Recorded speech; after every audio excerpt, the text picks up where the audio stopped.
Gelecek değilse niye ben geldim?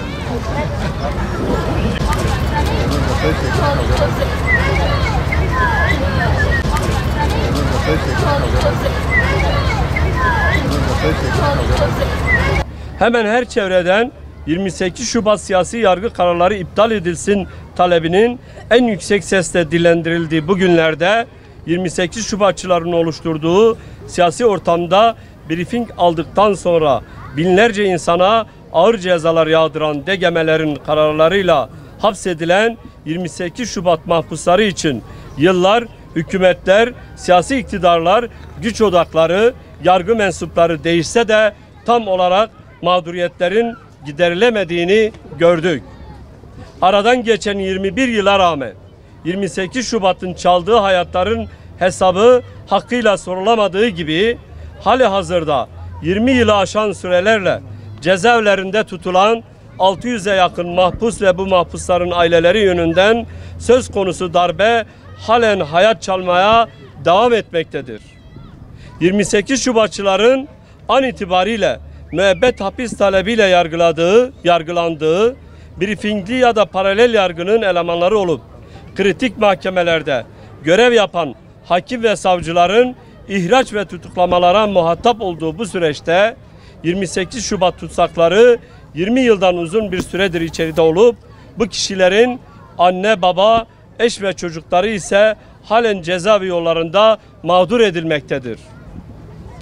Beraat etmesi gerekirken aynı torba dosyaya dahil edildikleri için müebbet hapis cezası verilen, en ağır yorumla bile adli nitelikli süreli hapis cezası alması gerekirken siyasi nitelikli müebbet hapis cezası verilen, delil niteliği tartışmalı olup Amerika Birleşik Devletleri'nde deşifre edilmiş dijital kayıtlarla cezalandırılan, avukatsız ve işkenceli sorgulamalarda imzalatılan, sahte ifade tutanaklarına dayanılarak gençlikleri ellerinden alınan, toplumsal zemin oluşturmak adına ev ya da iş yerlerine yerleştirilen sahte delillere dayanarak aşağılık iftiralarla suçluymuş gibi medyanın önüne atılan 28 Şubat mahpusları darbenin mağdurları olarak halen cezaevlerinde tutuluyorlar. Unutulmamalıdır ki 12 Eylül'den hesap sorulmamış olması 28 Şubat'ı doğurduğu gibi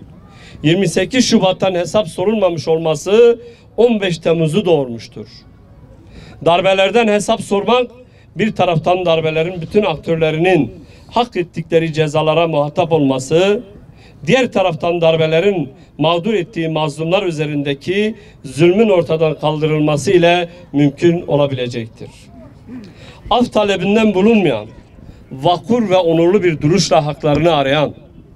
darbeciler yargılanırken darbe hukukunun kararlarıyla içeride tutulan bu insanların ve bu insanların ailelerinin hak talebinin gereğini yerine getirmek açıktır ki başta yargı, hükümet, Türkiye Büyük Millet Meclisi olmak üzere herkesin üzerine düşen önemli bir görevdir. Diyarbakır'da çalışan sivil toplum örgütleri olarak binlerce insanın hayatını karartmış olan 28 Şubat sürecinin ve bu sürecin bütün aktörlerinin aydınlatılmasını, 28 Şubat sürecindeki siyasi yargı kararlarının iptal edilerek 28 Şubat'ın briefingli siyasi yargılamalarının yok sayılmasını,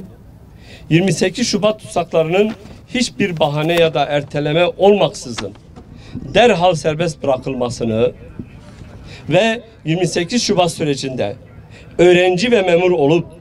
mağdur edilen birçok insan hala görevlerine dönememektedir. Bu konuda var olan yasal engellerin tamamen kaldırılmasını ve bu insanların koşulsuz olarak görevlerine iadenin sağlanmasını talep ediyoruz.